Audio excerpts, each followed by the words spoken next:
Everything you need to know about the supposed iCloud hack. Here's a hint. Change your password. We'll also look at Ritchie's collection of new Apple Watch bands, and we'll talk about updates to the iPhone, the iPad, the Apple Watch. Soon you will no longer annoy everyone in your movie theater when the light turns on your Apple Watch.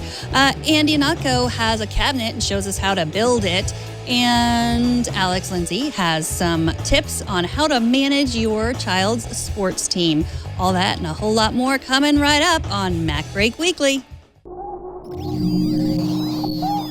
Netcasts you love.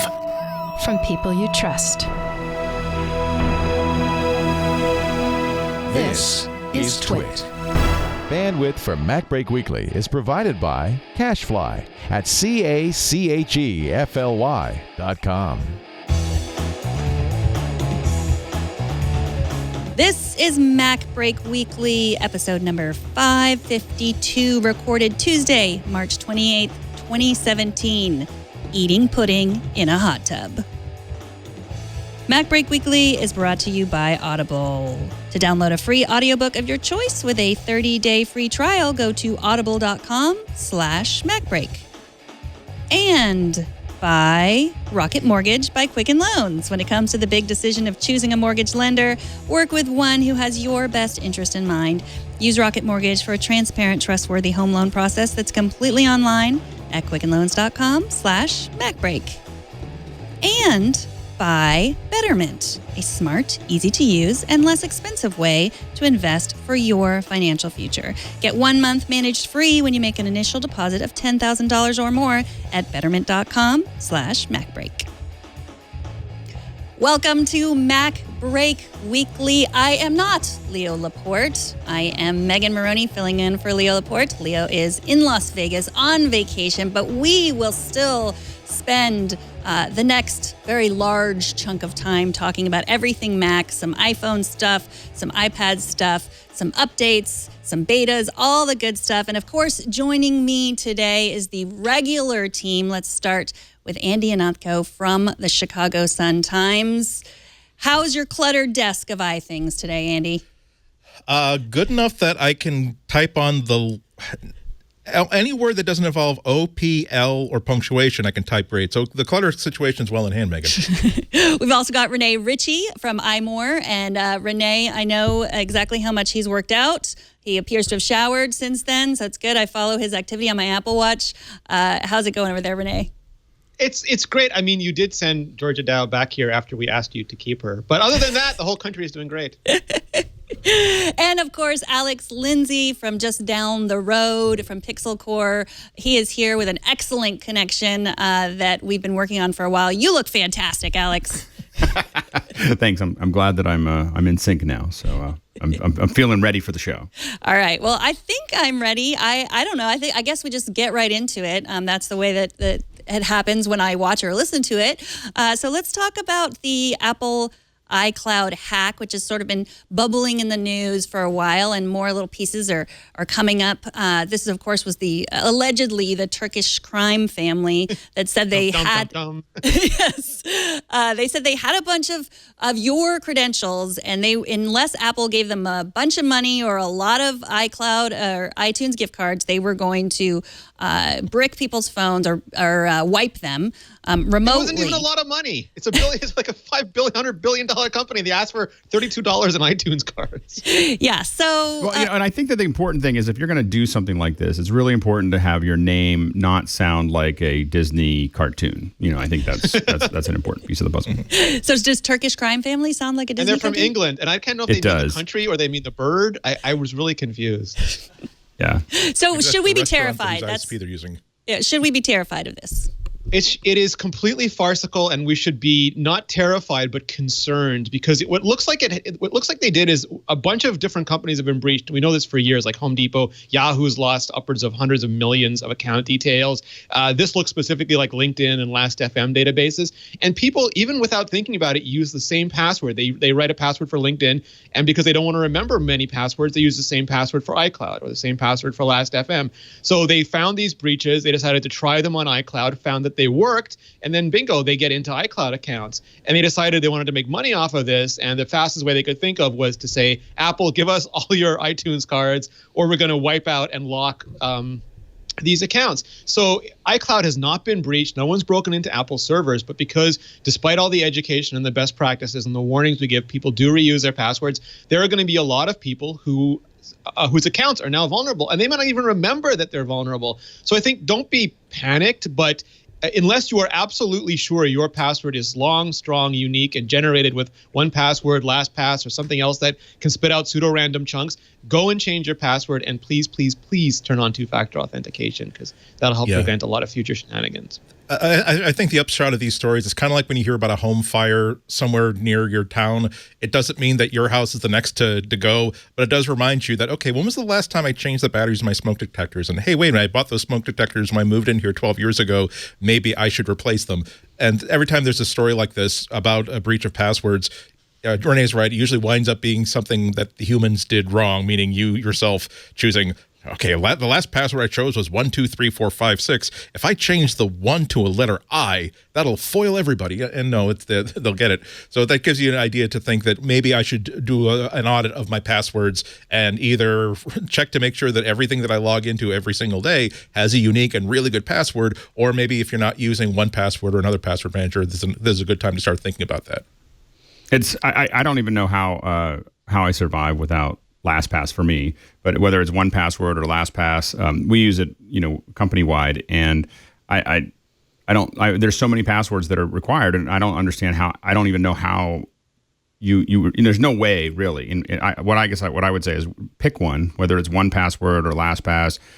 Pick a password manager. You got to use one if you're going to really do much on the internet, because there's no way that you can create a lot of passwords that you can remember for each site, unless you write them down, which of course defeats the whole idea. And I agree with Rene. Two-factor is important. I think we just have to realize that we're getting out of the time when things were okay and you didn't have to be worried about this. You pretty much have to be worried about it all the time. This is the next frontier of terrorism.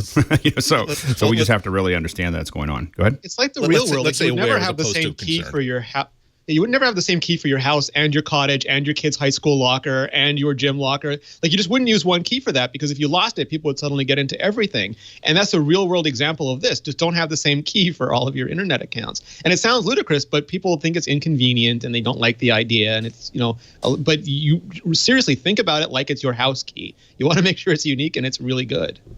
Yeah, well, that's the weakness of humans is the hysterically funny underpinning of everything. It not only affects users who choose really bad passwords, but it also means that even your bank and other services, they understand that people hate passwords and they lose passwords. And when someone's trying to hack a specific account, they can exploit that person can exploit that by saying, "Hi, it's my wife who set up our iTunes account, and we just set it up, and she needs me to go do this, but I know she's told me to write it down, but I didn't write it down, and so I have my address. I can give you my social security number to prove who I am. Can you just reset my password and change it to our new address? Because oh god, we changed from Google Mail to Apple because the Google Mail is doing so badly."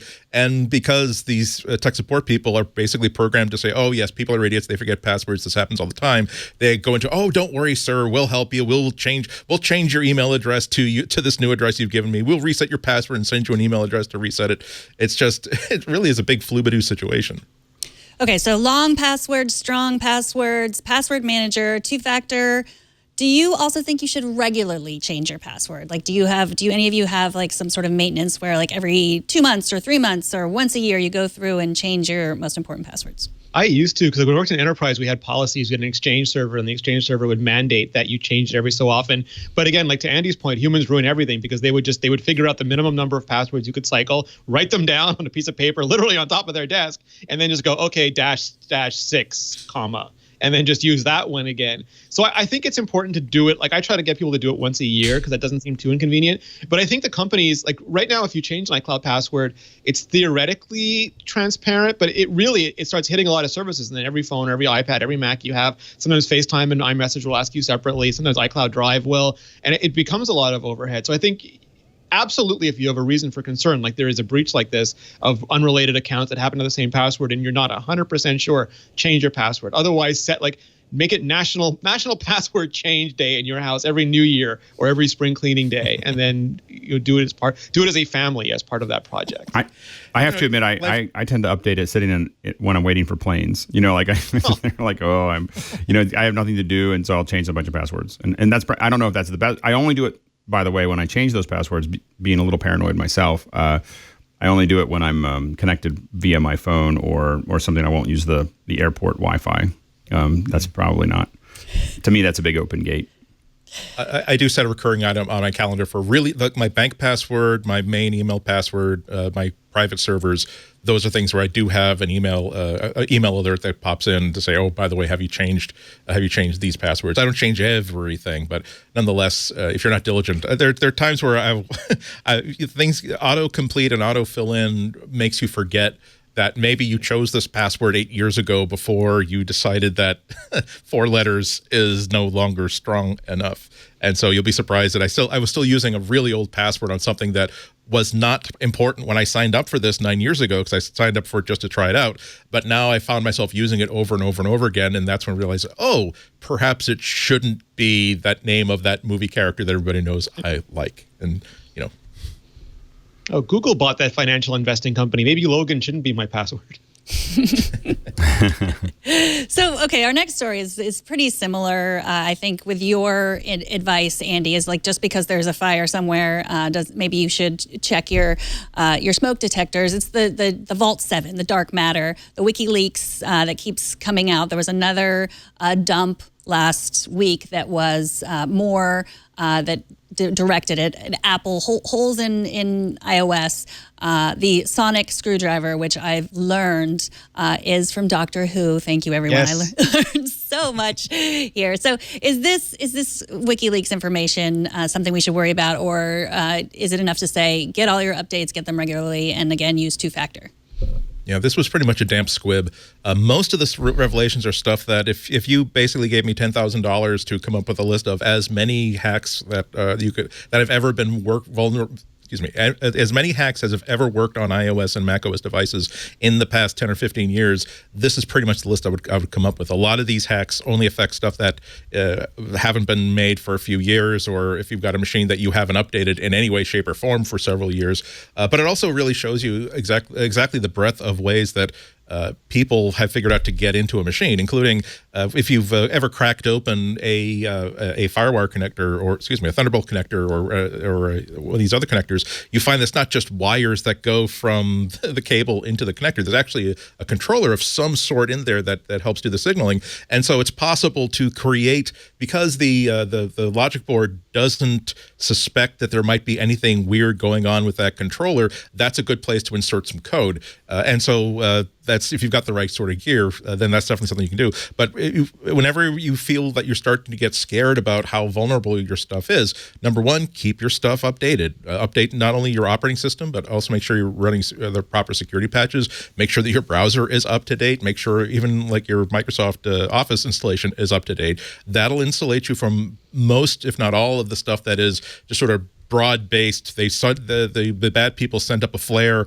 and any computer that is vulnerable got infected by these spores that the flare threw out. That'll prevent you from that. The things that you really can't prevent is people who have physical access to your machine and a little bit of privacy. So all these hacks they're talking about are if you leave your office for lunch and someone has access to your machine for an hour or even just 5 or 10 minutes, they can install and insert some malware that will then give that person remote control or remote observation. When it comes to things like these hacked ports, we're talking about a compromised device that they have to give to you, and they have to trick you into physically taking this and plugging it in. So it's really not the sort of thing that you need to worry about unless you are working in the government, working for a big contractor, or as Alex often says, that when you travel overseas on business, you just set fire to, you don't bring anything private with you, and then the thing you buy to use while you're in Beijing, you set fire to it before you leave. You never take it with you. So you're fine. It's good to know.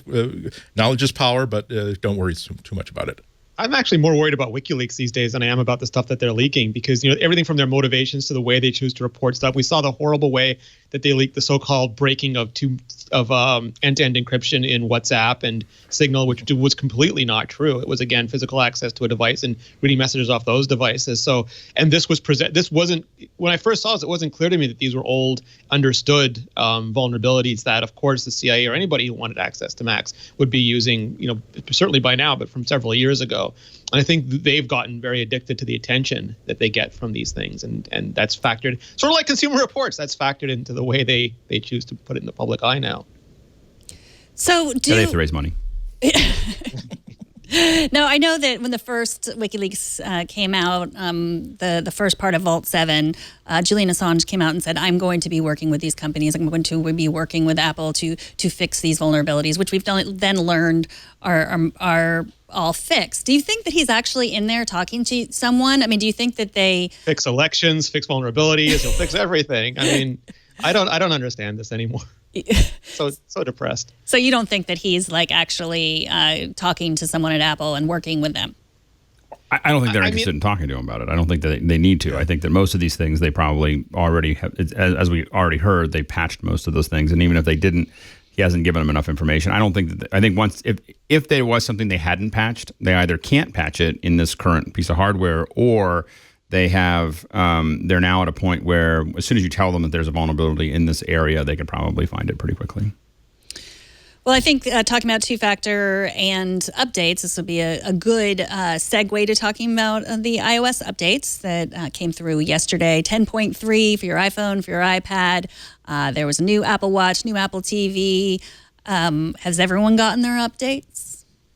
I was so excited. I saw my Apple Watch update, and I was so excited that I might be able to have a watch face that had seconds on the digital readout. But no, you still can't do that. It's just what does Apple have with the seconds? Yeah, you can't do seconds with timers too, right? Like you can't set a timer except through Siri. Yeah, you're just like like I don't understand. Like, and then my whole thing is my number one reason for wanting to design my own watch face is just so that I had a production level, watch face that actually had seconds going on it, because the activity one has timer seconds, go around. You need giant rings to go with it. Yeah. I don't think want the giant rings.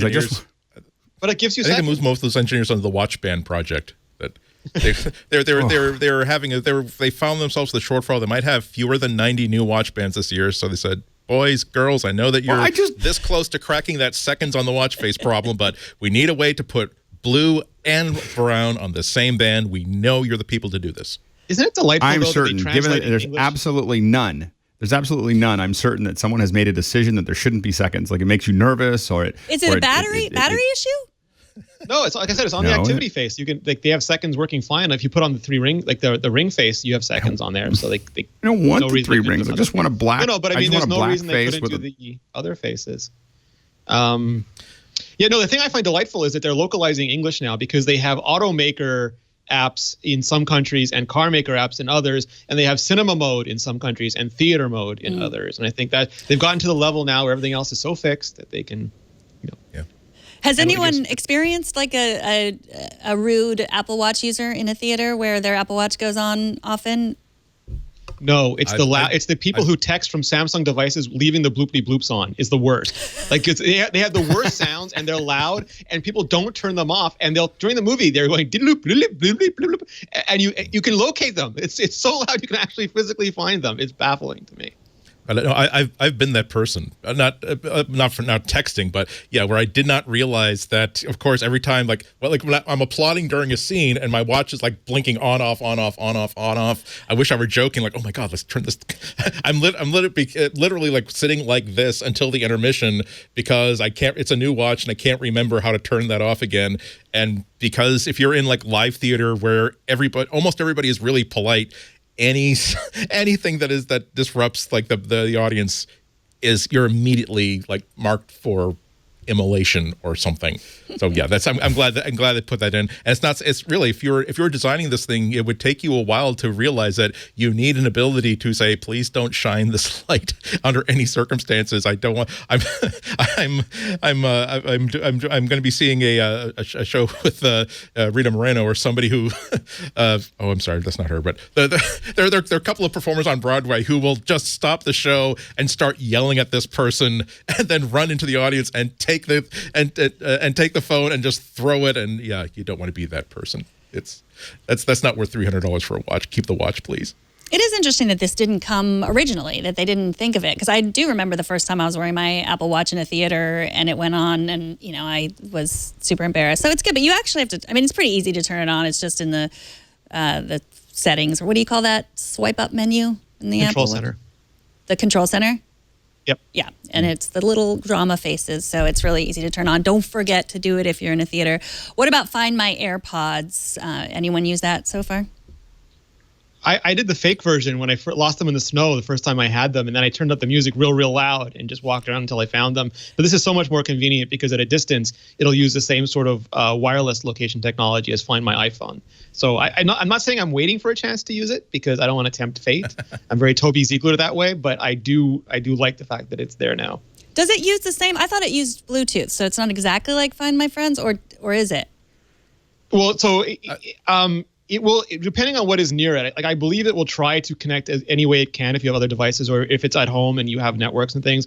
I have to actually double check that. But yeah, as long as you're within Bluetooth proximity, it'll track you down. I read that if you're one of the things it does is it remembers here was the last place the phone was when it had contact with your AirPods. So it's not necessarily tracking them directly, but it will say that the last place that here is where we lost contact with your AirPods. So at least you'll be able to say that it's not. I didn't leave them on the plane. They must be somewhere in the house because the last time it was in contact with the AirPods was here in the house. Yeah, from what I understand, it's like, how Apple Maps knows where you park your car. It's only because when you disconnected your phone from your car and your Bluetooth, then it knows where your car is. So if someone took your car and drove it somewhere else, Apple Maps would no longer know where your car was parked. So it's like the Wi-Fi iPads. Like they can't tell because they don't have cellular, so they can only tell where they were last connected to a Wi-Fi hotspot. But what it does do, it'll play a sound, and it plays the sound quietly, just in case you left them in your ears, and that's where they are. So right away, you won't. I can imagine myself doing that. And then it plays a little bit louder, and you can also just play it in the left or just play it in the right if you've just lost one of them. The poor guy, that would be me walking around. Where's my AirPods? Anyone seen my AirPods? And they're just pointing at me. And stop pointing at me. Where are my AirPods? I was flying back from Rome last week, and I had not slept for like 30 hours, and I was sitting in Denver, and I literally went into a panic attack trying to figure out what happened to my phone, and I was holding it. It was like it was in my hand. I started looking around, and I was like, oh, never mind. So, right, I've done that too. It's because it's just a piece of you now, right? But I know you don't think I was literally surfing like Flipboard, and then suddenly I had a panic attack that I don't have my phone. That's when you know you haven't had enough sleep for a little while. So, do any of you exercise with your AirPods? Yes. I don't have AirPods. Oh, I'm sorry. I have the free corded earbuds that come with my SanDisk MP3 player that I bought last week. I'm a print journalist in a rapidly collapsing market that I mentioned. but you people, please talk about your $170 earphones. Well, I stop in every time I go to the Apple store. I stop in and I go, "Hey, by the way, do you have any AirPods?" And they're like, "No, come back later." And I'm like, "I'm not coming back later. I'm just passing through." I'm just so I'm waiting for it to reach saturation where I can actually buy them at the store. Okay, yeah, it took a couple months to get them, but someone recommended recently to me these silicone tips for your AirPods because I like to run and these are my favorite pair of of earbuds. Like I have a lot of Bluetooth, but I love that they just pair automatically. And when you're running by a neighbor and you want to say hi, you just pull it out and it stops. So I'm going to try them. There are these little silicone tips. These were from the Australian eBay, but I looked on Amazon and ordered some. So hopefully that will help. They're Martian war hats for your AirPods. I know. They look like little bunnies. They do, aren't they cute? Reflecting my view of Venus. They're peeps for your ears. Exactly. Okay. Anything else at CarPlay updates? Anything else exciting about the updates to How about you, Alex? Anything exciting about the updates to you? Is it new on the phone to have to get your phone to ring, or on the watch to have your phone ping as easily as it is now? Did they move that? I was always in the control center for me because that little. Were you pinging yours earlier? I thought I heard that sound. I did by accident. I was like, but I didn't have the That control sound? center come up before. Yeah, no, that is not new. That is, I have to say, one of my favorite features of the watch because you can find your phone even when you're For holding some it reason, in I your guess hand. after my update, all the little pages are gone. Hold on, The that I had pages. before. So now I just have a control center, but I don't have. There was I had pages of things that I could look at other than my phone. You know, when you scroll up from the in the it wasn't control the center. control center before. Oh. It wasn't the control center before. It used to be. Maybe I haven't updated for a long time. Maybe. I don't know. I mean, I have kind of a love-hate relationship with my watch. I think I'm always on the verge of going back to my Citizen. Mm-hmm. It's just when the battery's dead, which is often. Well, yeah, I got the Well, bigger watch. So go ahead. Yeah, and I travel a lot, and it's just one of those things. I travel a lot, and you just get into this position where you can't get it charged, because it's a very, and so it just ends up dead, and you're at the airport, and then I'm like, I don't know why I'm using this stupid thing. But then when people text you and it shows up, then you go back to going, okay, I'll keep it for a little while longer. But I have to admit that I haven't taken full advantage of my watch. Has everyone used the new podcast widget? I have not yet. Podcast widget. iOS has widgets. That's pretty much that's my relationship with iOS on widgets. Yeah, it's. None of you probably use the podcast app, do you?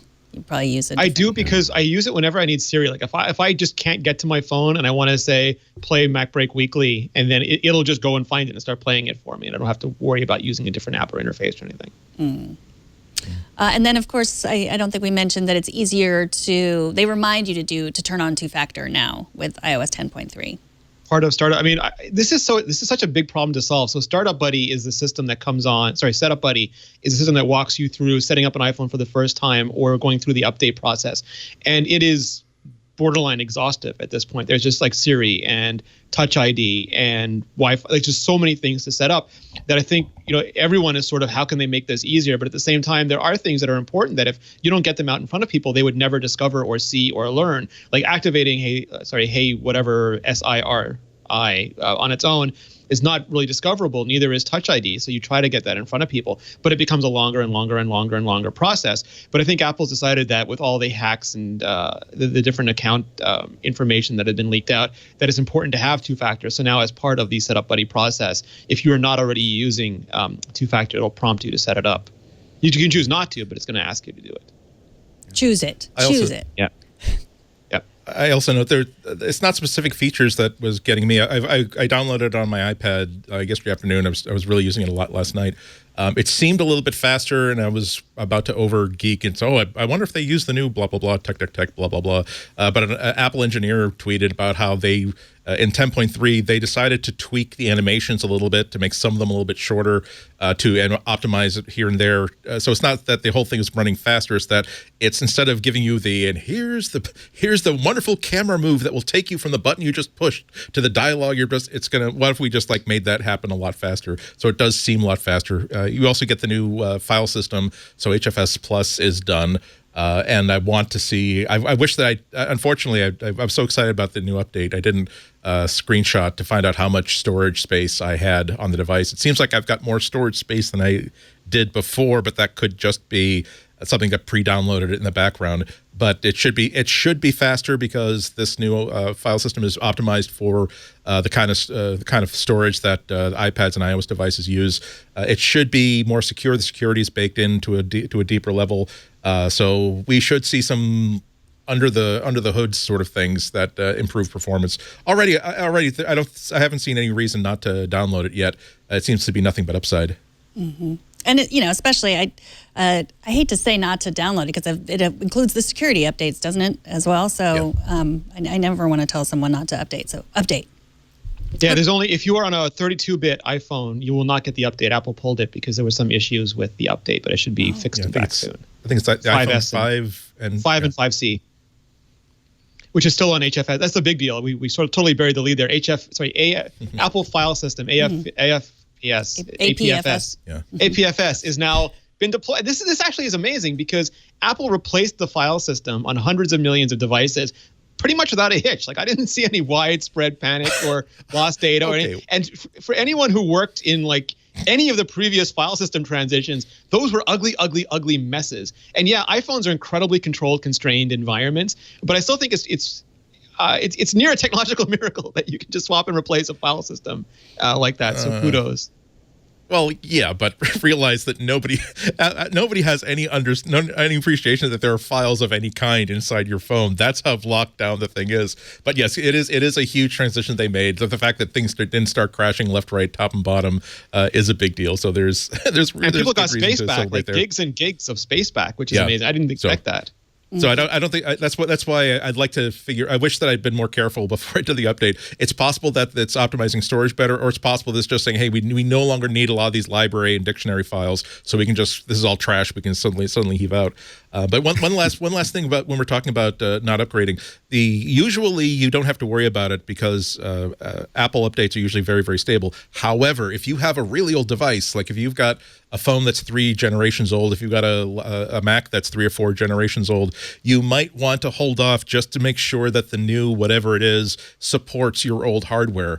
Particularly if you've got an older iPhone, if you're happy with your iPhone 4S or your iPhone 5, it's possible that there will be a new version of iTunes that no longer can sync your old device. And well, what if I do this through the cloud? And the last version of iOS that is available for your machine does not support the cloud syncing service, and now you're sort of in a bind where you now have to buy a new phone just to be able to update the whole thing. So that's why if you're having an older machine, if it works great for you, that's great. Don't worry about upgrading it. But before you download stuff automatically, it's possible that you won't get the new operating system because it's not available for it, but you will be able to download the new iTunes because it'll run on the old operating system, but it won't run on older phones. So something to Google for before you click that button. The other new thing in 10.3 is sort of the shaming developers who haven't updated their apps in a long time. Now you can see what apps will, in the future, not work well with your iPhone. What do you guys think about that? Every bank in the world is now rehiring the original iOS 4 development team that made their app, and it's not changed since then. Thank goodness. So yeah, I think that's just 32-bit apps. If you haven't updated your app for 64-bit, which came out in 2012 with the iPhone 5S, you'll get a warning. Okay, yeah, and you can see a list of them. I think it's in general settings, general. And have they given a date of when they're going to stop supporting it? Is it like the next iOS 11 informally, but I don't think they've confirmed that. Right. All right. Well, it'll be interesting to see how many apps get culled in that process. Because it's going to be one of those things where we may see tens or even hundreds of thousands of apps that just weren't very successful, that no one's really bothered with, suddenly disappear. Yeah, I only have one in my list. It's settings, general, about, applications. They've kind of dug it in there, but you can probably search for app compatibility to find it. So we were talking a second ago about you were talking about it, Andy, about not being able to dig into your iPhone, not being able to get access or do things that you might want to do. And of course, Apple recently bought Workflow, and I want to talk about that and your thoughts on what that means and whether you use it. But first, I want to thank our sponsor for this show, Audible. I've been using Audible for, I think, about 14 years now. I have a pretty big library. When I look through it, it gives a good range of all the books that I've been listening to. So it goes through all the books that my kids have been listening to when they were young. Now they are teenagers, and so they still love to listen to Audible. Audible is a great service, audiobooks that you can listen to on your iPad or your iPhone.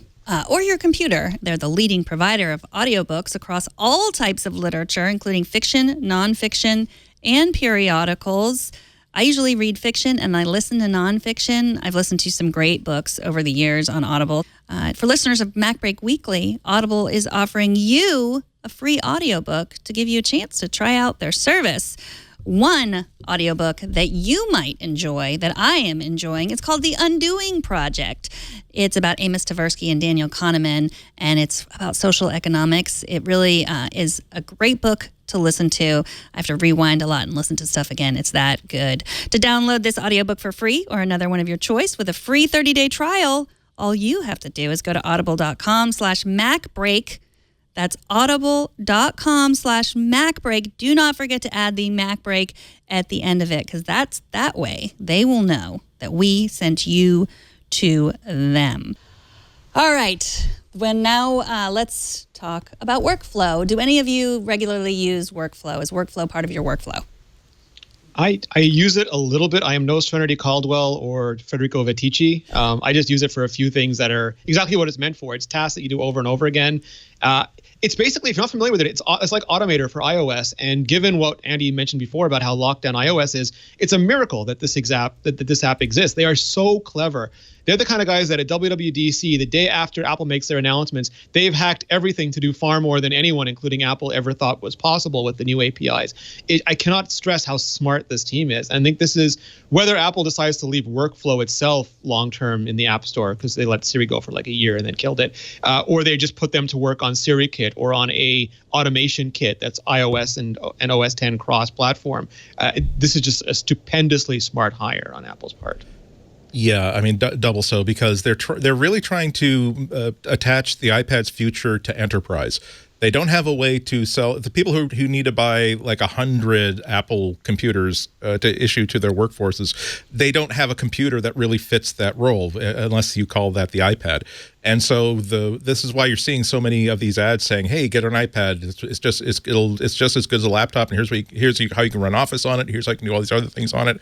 That's why they're spending so much money on ads. And buying workflow is a big step forward for all that. Just solves so many problems, because one of the problems that you have in enterprise is that essentially you've got a whole in-house computer company, so to speak, that is building computers and building software just for the needs of that company. And if you have a super lockdown system like iOS, you just can't make it work that way. However, this acquire lets these IT departments develop a workflow so that when it comes time to get a bid together, or when it comes time to you're out in the field and you've collected all these reports into a document. Now here's how you can get this distributed to 8 different places at the same time. You need to train all these employees, all these executives, all these managers who aren't really fascinated by workflows and process. They just want to be trained. Here is the button I push to make the thing that needs to go. So it's a very, very, very smart play. Are you a workflower, Alex? I played with it a little bit. Made my lights go do different things based on web information. And I was like, "Oh, this is great! I'm going to do this everywhere." And then I didn't do any of it. So I haven't done much of it. I do think that the automation in general, I think, is pretty exciting. I've seen some pretty interesting workflows, but I'm definitely going to be. I've played with a bunch of different automation tools, and they're all great. And I wish I had more time to noodle with them.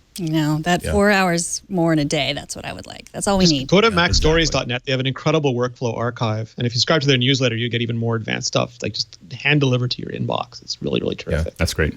And it really does scratch the surface at what's possible. I don't know if you've ever seen the Omni Group has a website. I think it's an official. I don't know if it's an official website, but if you go to omni-automation.com, it shows off. They've got this thing called Omni.js, which is sort of a flavor of JavaScript they're doing that lets you automate processes between Omni apps. And the way that it functions, it doesn't look so much like they've created super hardwired pipelines between their apps.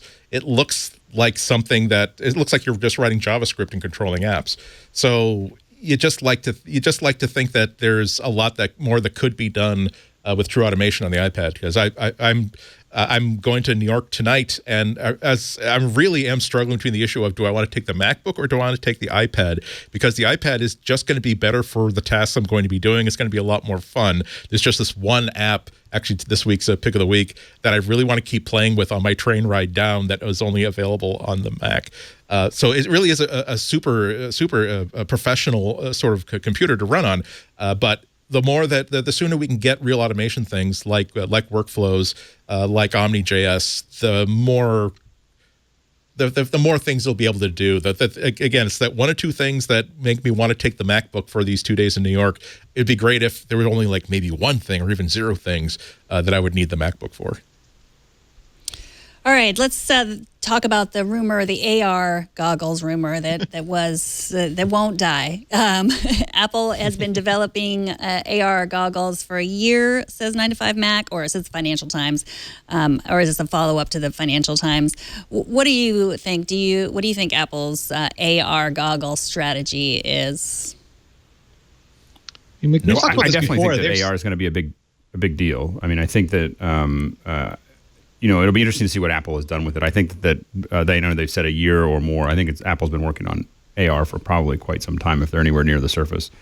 I think that we've been playing around a lot. It's got us thinking about AR, and we've been doing a bunch of internal development and playing around with ideas around AR. And I think that there are a couple key things to solve within AR, tracking being one of the big things, tracking and really knowing exactly where you are inside of a space. But I think that if you get some of that working, the opportunities are pretty outstanding as far as education, corporate, military, government, those types of things. There's a lot of things that you could use it for. Yeah, I mean, we've talked about this before, but Apple has so much money, and they've just built prototype after prototyping machine. They can actually go through, if we can talk about it on a podcast or in a blog post, they actually have the resources to explore it, and if it makes sense, start prototyping it, and then see if it wants to go to market. And sometimes the answer is no, like with the Apple Television, and sometimes it's yes, like with Apple Watch. So if there's any product that's at all popular or any sort of technology that's at all trendy, Apple has incredible amount of resources to bring to bear and to see whether an Apple version makes sense, which is why the Special Projects Group does cars, and the Special Projects Group does VR, and the Special Projects Group does AR, and does a bunch of other things. It's to explore and find out which of these should go to market. And then you make 1,000 and you say no to all of them, and you make one that makes a lot of sense, and that goes. So I think AR, Tim Cook's comments previously are that AR is going to be part of almost everything, the way that LCD or OLED is part of displays now. They'll just be an alternate reality, an augmented reality aspect to a lot of the things that Apple does.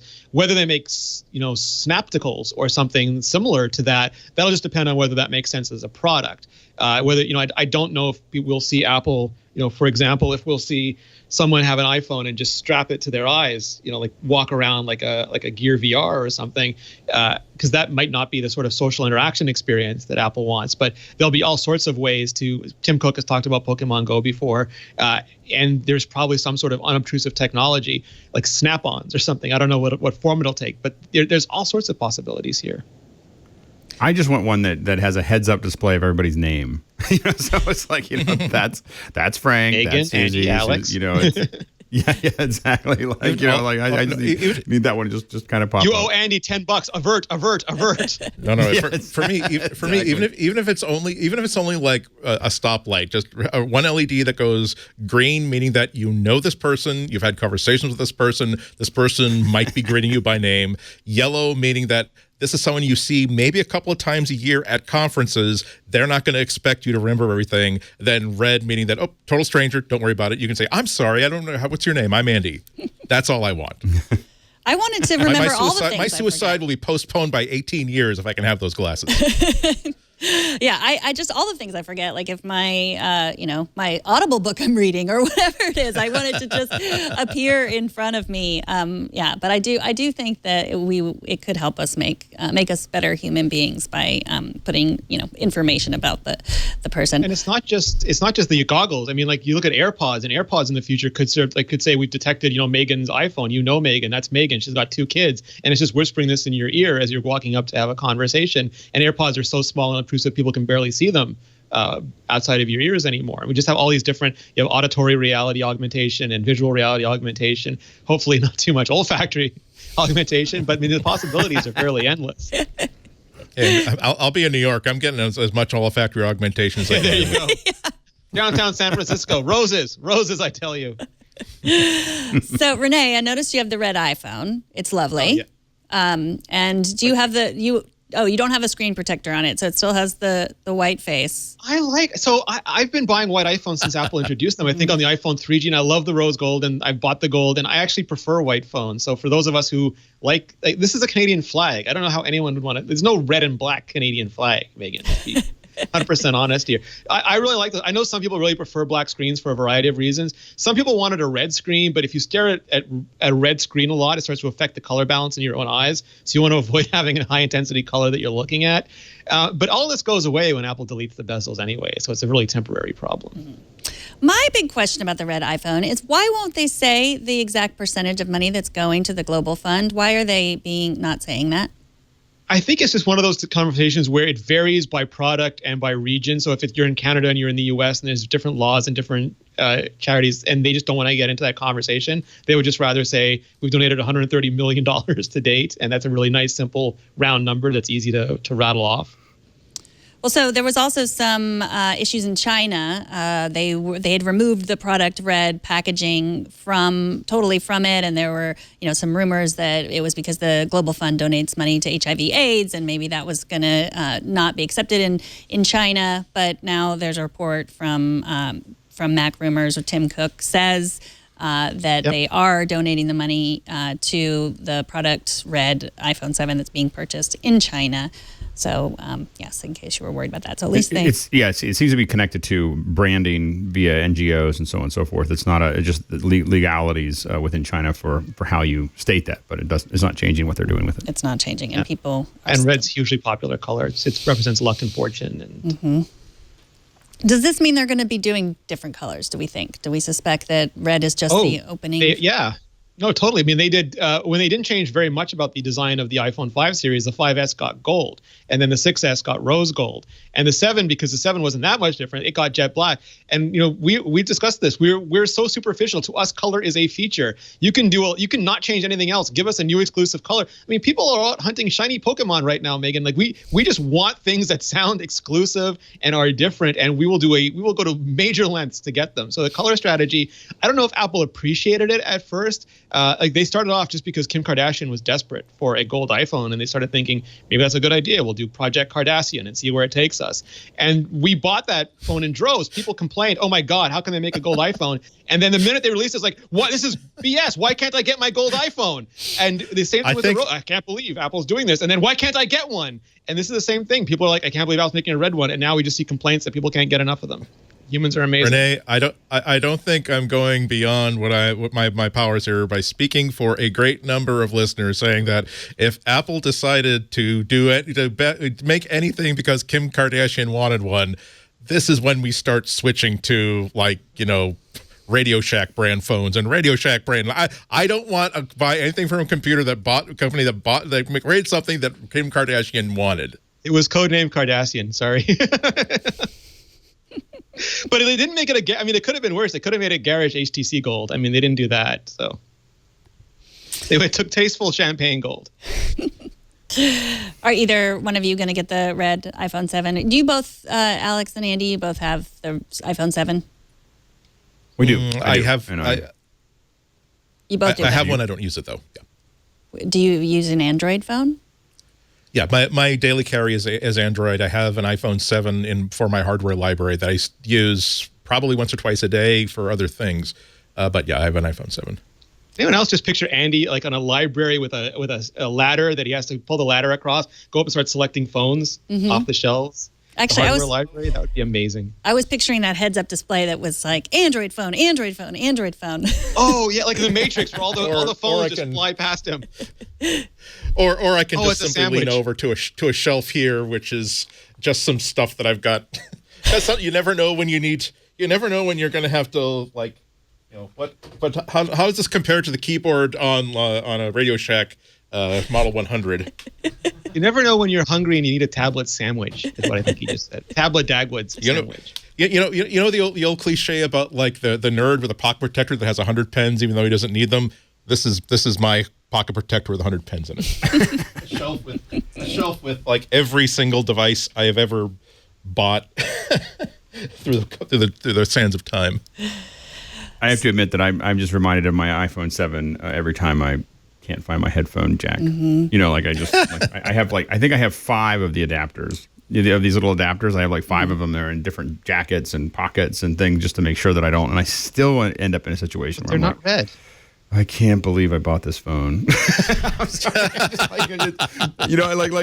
Every time I can't find it, I'm just like, I cannot believe or I can't charge my phone because I need to talk on it and I don't have like a little doubler or whatever. And I'm just like, really? For me, it's airplanes because and the airplane still wants a jack, but my phone doesn't have it. So I can't use AirPods on the airplane thing and I can't use 3.5 on my iPhone and the world's not compatible. And it's terrible. Yeah, it's really hard. Life is really hard for us. It's the worst. It's the worst. I know. Exactly. It's a first world problem. All right, WWDC. Any news there? You guys excited about that? Anything that we can talk about on that front? Registration's open. Go, go, go. Yeah. Sign up for your chance. The lottery. So is it This is the always only a lottery where you actually pay if you win. Yes. Oh my God! How did they Time figure to that go. out? Time to the lottery. Go to carousel. Your app is too old.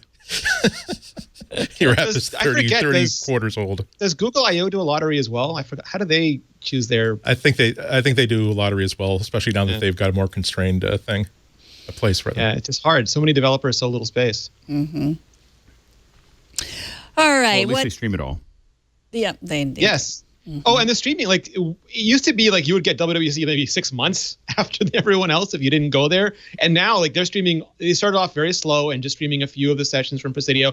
And now I think last year they streamed all the sessions and the videos were, I think every video was available later that day. And there were just people in hotels having streaming parties, watching the whole thing. It was an amazing experience. It's like night and day compared to where they were just a couple of years ago. In a minute, I want to talk about charging. I want to talk about the exciting world of charging. I saw a patent that will let your iPhone and your iPad charge your laptop. But first, I want to take a second to thank our sponsor, Rocket Mortgage by Quicken Loans. If you've ever gotten a mortgage, you know it's frustrating. It's time-consuming. You're running all over the place. Basically, you have to get dressed in real clothes, get off the couch, and head out into the real world. But you don't have to do that anymore. You can now do it from your couch with Rocket Mortgage by Quicken Loans. It's totally online. You can work with someone who you trust, and you don't have to get up off the couch. What's better than that? When it comes to this big decision, it's a huge decision. Houses are expensive, whether you're buying one or refinancing. It's important to work with someone who you trust and someone who has your best interest in mind. Rocket Mortgage has a transparent online process that gives you the confidence to make an informed decision.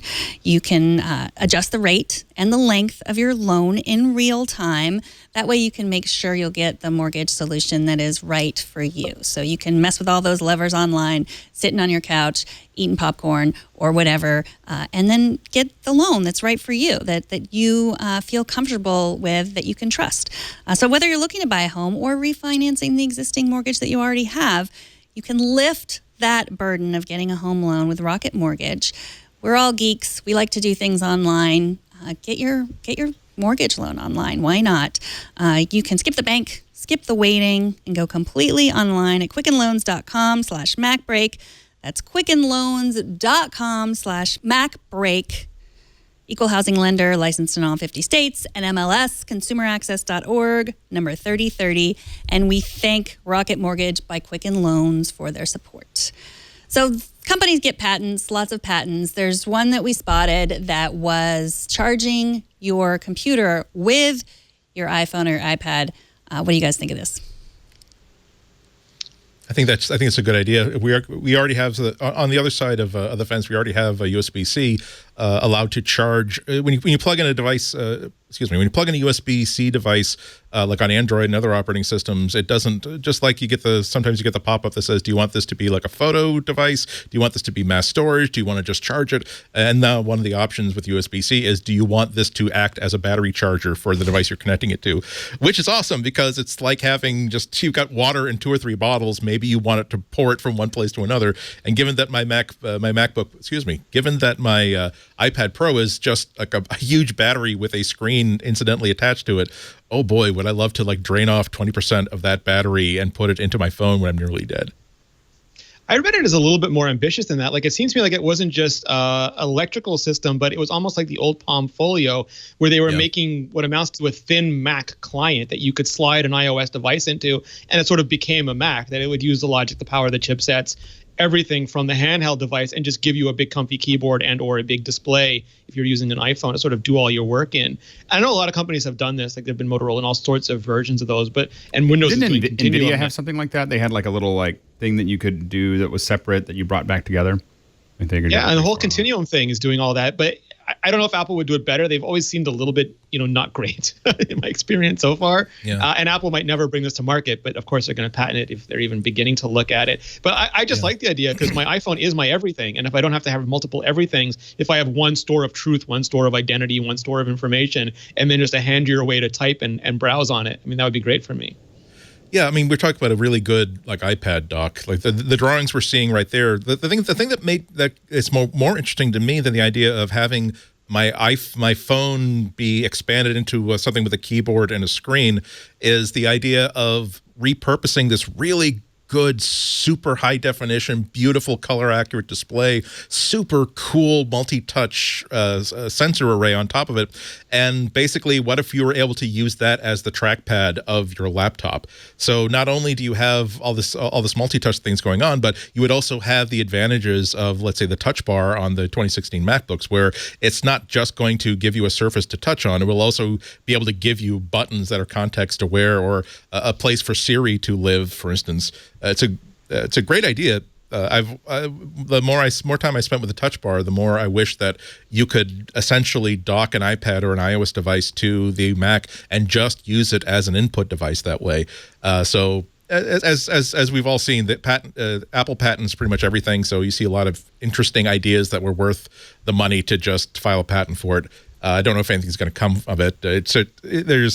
I'm sure that there are 3 or 4 or 5 different attempts to make a dockable phone that we haven't even mentioned, because it's one of these ideas that comes up just every 2 or 3 years. Somebody proposes to do this.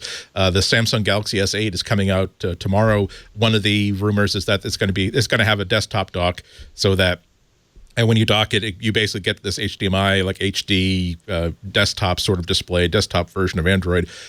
People keep trying and trying and trying it. Microsoft tried it with Windows 10.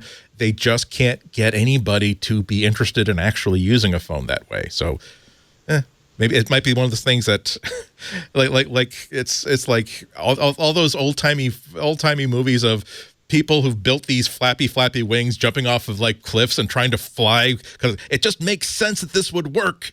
I know what that last person did wrong. They made it out of bamboo. They should have made it out of aldenwood, and that's the reason why they failed. And so cut to new film of someone flapping, and then falling right onto the sand. So it'll be fun to watch if they actually build it. So, Rene, I know that you had some hands-on time with a very important app, the Clips app, which appears to be very similar to what's already out there in terms of video, aside from the ability to automatically caption. What did you think about it? So I totally underestimated this app. I'll admit, I thought this was going to be like a dad joke. Like Apple looked at Snapchat and said, oh, we can, a 30 or 40-year-old company trying to be young and hip, and we can do something socially and networky, and all the kids are Instagramming and snapping, and we can get involved in that, and it would thud like ping for me. That was my expectation going in. And I was actually really surprised. It's not like the iMessage team. I would have thought that Apple would say, this is iOS 11 iMessage, and we've added all these special features, and they're exclusive to iMessage. Your Blue Bubble friends get to enjoy them all. But they've made a standalone app, and once they started talking about it, I really got it. It's done by the video team. It's not done by any social team. It's not done by any messaging team. It's almost like when Randy Ubelos announced iMovie several years ago. He said, I was on vacation, and I just wanted to share my vacation footage, and I couldn't do it quickly and easily, so I made this all-new iMovie. And this is the same thing. It's like now that generation of people, they're not on vacation trying to share some videotape footage that they took. They're on social, and they're taking things with their iPhones and iPads, and they just want to quickly share a funny clip, or they want to have the next viral video. And it's kind of laborious because you have memories, and according to Apple, memories is super popular with a lot of people because the only feature those people want is automatic any play button. And this just takes your photos and gives you little collage videos out of them, and they love that. But when they want to start tweaking them, the next step is iMovie. And that's just too big a step for them. So the video team made something that's like in between Memories and iMovie. And it's got this idea where all you do is you make clips. You hold down the button, and it's got really good affordance. It actually says hold down this button to record. You don't have to sort of discover it the way you discover Snapchat UI. You hold down that button and you record a clip. If you want to, you can dictate like you learned to enunciate at Juilliard, and it'll start putting titles down for you, and you can choose a variety of different titling styles, from like quick smash impact to floaty to careening, really cute. Or you can just take some video and you can put really nice, really beautifully animated emoji on them, or like bang poof pow Batman style effects on them, or captions. Like I can say, this is Andy, and it'll animate in, it'll ease out, it'll look really, really cool. And then you take another clip, and you can do selfies, and you can do LCs, and you can do couplies, and all sorts of things. And you can even take photos, and you hold down to add the photo. So if you want the photo up for a second, you hold and let go. If you want it on for 5 seconds, you hold it down. And you can like pinch and zoom while you're adding it, and it'll duplicate the movement you make. So you can do like fake boomerang zoom by going in and out while you're doing things. And then sorry, I'm going on about this, but it's really, really clever. And then you can move the little clips around. Just grab one, drag it, drop it to a new place. So if you put in where you are, and no, that'd be better at the beginning, you just move it around, and then it'll identify it. So if I have a picture of Andy and I say, I wish Alex were here, it would immediately say, do you want to share this with Alex and Andy? Because Andy is in your facial recognition photography library, and you mentioned Alex and he's in your contacts, so we'll let you share with them. Or you can save it out, and for apps that have a Write API, you can actually send it straight to them, and then you can use this sort of the front end. And I know, like on iMore, we've been struggling with tools to make really cute Instagram and Facebook videos, and those videos are silent by default, and you want the titles in there. It's just become something you have to do because people just don't want loud music blaring out at them immediately. And this might be a really good way for us to do that. But I think it'll be just a lot of fun. And there's live filters like comic book, and I could go on about this for minutes, but it was way more and way better than I expected it to be. And I think a lot of credit goes to the video team at Apple for that. Yeah, it's really easy for me to be cynical about an app like this, but I'm glad that Apple is still the sort of company that says, well, this is not something that will make us money. It probably won't even help us sell phones, but it's a cool idea. This team wants to do it. Let's let them do it, and then saying, wow, that really is cool. I'm using it all the time. Let's put our logo on this and make it official software. It's like music memos, but for people who are doing video stuff instead of doing it's like doing quick video sketches instead of quick music sketches. Well, I was going to bring up music memos because there was a big splash about that, but then we don't hear about it that often. And I thought, I am not a musician, but I thought it would be something that people would use, on a regular everyday basis. I said that, and then one of the people on our team said, I use it every day. I'm in a band. We use it continuously. And then people were like, musicians are using it all the time. Taylor Swift is all over that. So apparently it's just us non-music people that don't hear about it. There's this whole discussion going on outside of us. I haven't actually downloaded it yet, but from what I've seen of it, it really does look like the sort of, I love tools that sort of inspire you to do things that are out of your wheelhouse only because it's difficult to do it in Final Cut. It's even difficult to do it in iMovie. But this is something that while you're waiting for the shuttle to take you from your hotel back to the airport, you can screw around. And you just did it to kill some time. But by the time you're actually at the terminal, oh my God, I've actually made a really cool minute-and-a-half clip that I didn't have anything to share about my vacation to my friends. Now I do. That seems like that's the sort of app this is. And we should say it's not available yet. It's not available till April. Rene got a hands-on in his secret. But your Insta is going to be lit, Megan. Your Insta is going to be lit, as the kids say. I'm very excited about that. Speaking of the kids, emoji. There are lots more new emoji. And Tanya here is very excited about the milkshake emoji. She demanded it. I guess it's a cup with a straw. But there are 69 new emoji coming with Unicode this summer. Looks like some meditating, a porcupine, a brain. Topless spooning. That's very awkward. Yeah. The spoon, is that a person with a spoon? I don't know what ice cream scoop? Because I don't know. They don't look like they have clothes on. I mean, I just ask saying. a real question. Is how hard is it to hold down French fries and get poutine, tater tots, and I don't know, hash browns? How hard would that be for Unicode or Apple to implement? It's okay, Rene. It's 2017, and we don't have It's an open tots. Standard. You can write a proposal for inclusion, but apparently you like just to mouth off and talk a big game. You just don't want to affect social change and put some skin in the game. Potato skins. Yep, You see, can have nothing potato to skins. say about that. I have hit. Look at the nail. I've just hit it right on the head there. You've been working on that for a while, right? Rene, we're waiting. By next MacBreak, we're expecting to see some quality I'll artwork. poutine the hell out of emoji. There'll be poutine There you go. everywhere. I don't think it's There we hard. go. Well- It's not hard to make a poutine emoji, but poutine is disgusting, and that's why they haven't done it. What? No. Nothing He's a with poutine, cheese as an not ingredient can poutine. possibly be disgusting. Someone I will say defend 108 any into Siri immediately. cheese-based snack. You wound me, ma'am. Renee's furiously typing to Leo. Do not let Megan host MacBreak again. She is ever. an anti-Poutinite. I feel like I'm stuck in Seinfeld right now. It's starting to feel like a regime change. I'm not comfortable with change. You're not comfortable. Okay. It's only kale Animal fries emoji. fine, poutine out. Is there a kale emoji? I didn't look. I'm sure there's topless kale emoji.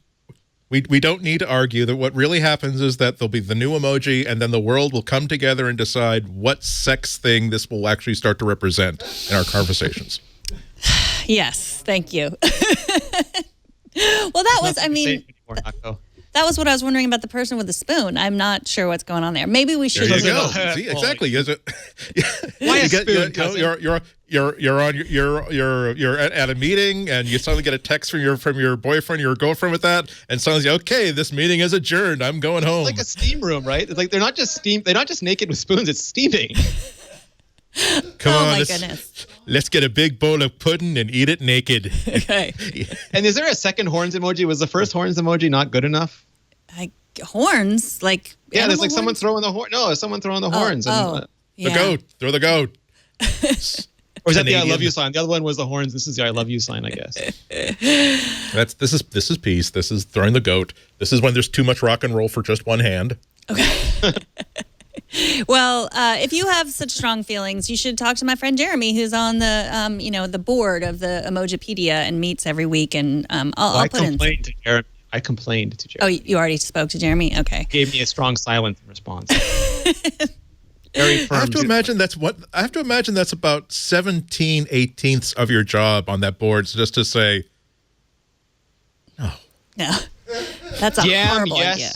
Sweet potato, no. Well, I think that was one of the things that I really loved about Telegram was all of the photos that you could. I have like thousands of photos in my Telegram account that I don't really use much because I couldn't get anyone else to use it. So, but it was great to have these great big photos that you could throw in there. I guess it was a little annoying because they were big, but it was a good time. I think I've gotten very addicted to emojis and GIFs. Well, Baba in the chat room says that's not a spoon, it's a shower. So Oh, A what? a shower. no shower. I mean, is it okay? Oh, What? that's not. I don't have that. The sauna. Doesn't look like a That's a shower. sauna. The scoop. The sauna. Okay, Carson says it's the scoop. Oh, for it's the, a sauna. It's like the I don't- little that you put it on the rocks. okay, I see. but if you have a metal one of those, I think you would burn your hand. I'm saying that I'm saying that that's a bad interface design. I think. Yeah. I would much rather say eating pudding in a hot tub naked. Because you're so excited about pudding that you're probably going to get it all over yourself anyway. So you may as well I'm take off sold your on shirt. the eating pudding. Yeah, I eating- like that. I'm going to take Yeah. that. It's the Netflix and chill of 2018. And now we have a title. Priorities. Yeah, eating pudding in a hot tub is really going to be a great title. Leo's going to be sorry he went on Candy vacation. cane socks Naked. with green heels. Is that the other one? I need you to explain these to me. I feel like Megan, you got the nail on the head. Leo's going to be back from vacation tomorrow because he's going to say, "Oh my God, it's running way too well without me. I need to come back before before there's no job for me to come back to." Right. Great things happen when Megan hosts. Yep. So I have strong feelings about emoji. I also have strong feelings about IKEA. And they just announced a new set of Internet of Homes devices. I'm not sure if they work with HomeKit. I think they work with Zigbee. I don't know if you guys have checked this out. It was an article in The Verge yesterday. I just moved into a new house. So I am seriously thinking about all the home automation that I can do. Are you guys IKEA fans? And do you think I just think that I have a lot of IKEA furniture, and what I'm expecting from this, my expectation related to these is that I'm going to have instructions that are in black and white and not printed very well, and when I'm finished with it, I'm going to have a couple pieces still left over, and Not sure exactly why that light doesn't really actually turn on. They overpack the pieces. It'll be more like you go to the IKEA store for a new LED bulb. You come back with the LED bulb and 3 armoires. Yeah, exactly. Well, yeah, that's the thing. It's like, what are the 2 most confusing things to me right now? Putting together internet-connected home and putting together IKEA furniture. And so let's mix them together. And yeah, internet-connected IKEA. Oh, lights. wait till you see the IKEA Lego set. It's magnificent. Well, Scooter X in the chat room says that they're not for the U.S., so maybe they're for Canada. I don't know. That's what he says. Probably Select not. European countries. Yes, we don't get what you don't get. We don't get what you get either. I mean, we're very consistent. Ooh, I don't know. That's possibly a chilling thought. That if they're saying that we're selling an electrical device, we think it's safe, but just in case, we're not selling it to any country that does not have nationalized health care. Huh. Ouch. There you go. We think it's going to be okay. It's going to be fine. When it's been tested on Canadians, then we'll let it be sold. Stephen Penny is saying it's a sauna emoji. It comes from a Finland tourist board campaign a little while ago. So I think that's not world readable. I think it's a little bit opaque outside of that one Finland tourist campaign, is what I'm going to say. Mm. All right. Should we dare to talk about politics? Is that something that the only political story that I have seen is the Office of American Innovation, which seems like a great idea to me. It was announced yesterday, run by Jared Kushner, and Tim Cook is going to be an advisor in the Office of American. How happy he looks. He does. So happy. He's like sticking it. He's leaning in. Sheryl Sandberg would be happy. He's leaning in on that table. He's leaning in some direction. He looks a little bit like he's photoshopped there, doesn't he? Like he looks a little smaller than everyone else. Try not to get too much. You could probably cut that photo out and use it in a lot of places, I guess is what I would say. So what do we think? And then Tim was looking here. I have always. I think it makes sense. I think it makes sense for Apple to be part of it. I mean, I think that you want to be part of those conversations, whether you necessarily agree with what they're doing or how they're doing it. I think being heard, I think, is important. So I think he's on it. I think Elon Musk as well, and there's one other Bill Gates. CEO that they listed. Yeah, Bill Gates. Bill Gates. Yeah. So I think being able to jaded by try to these have some things. kind of input makes sense. I'm just jaded. Like it always feels like with government, they create a committee to study the plausibility of creating a committee to discuss the philosophy of making a potential recommendation to somebody, and then like they spend lots of money and take up lots of time, and we at the end result of this see nothing. So hopefully this is not that. Yeah. I'm optimistic for a couple of reasons. Number one, it does not have the word freedom or liberty in the title, so that's a good indication. But also, I'll be a little optimistic. I'll stick my neck out. Because this comes on the heels of the announcement that a fellow by the name of Matt Lira has become an official tech advisor to the White House, who's a really interesting guy. He's definitely a Republican. He's worked mostly for he's worked for as tech advisor for the Republican majority leaders twice, I think, the last 2 of them. But he was noted throughout the Obama administration for someone who really is just interested in moving tech forward and basically creating open government based on technology and basically bringing different groups together. It doesn't matter who came up with this idea. It doesn't matter who's going to sign this. This is a good idea. Let's make this happen. So, for instance, he's also not afraid to, even after the election, to talk about what a great tech president Obama was and praise a lot of his policies. For instance, he was one of the people who was trying to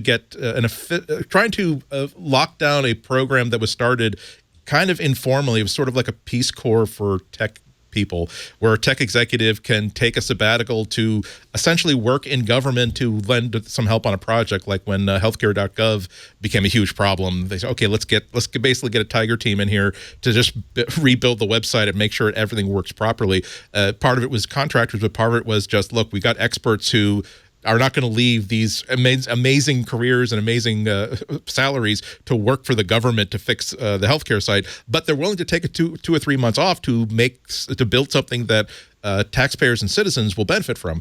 And so they decided to sort of make this into an official program. It was the last piece of legislation that Obama signed to basically make this into an officially recognized project. And he was one of the people that was sort of, and there's a Wired article and a couple other places that talked about how it was literally his Obama's authority to sign legislation was going to end within the hour. But they found the room that he was waiting in during the inauguration. They got it was passed by the House, passed by the Senate. All they had to do was find out where Obama was and get this piece of paper to him so he could sign it. And he was one of the people that was like at backyard cookouts, at trampoline parks, trying to call where is he? Maybe call this guy.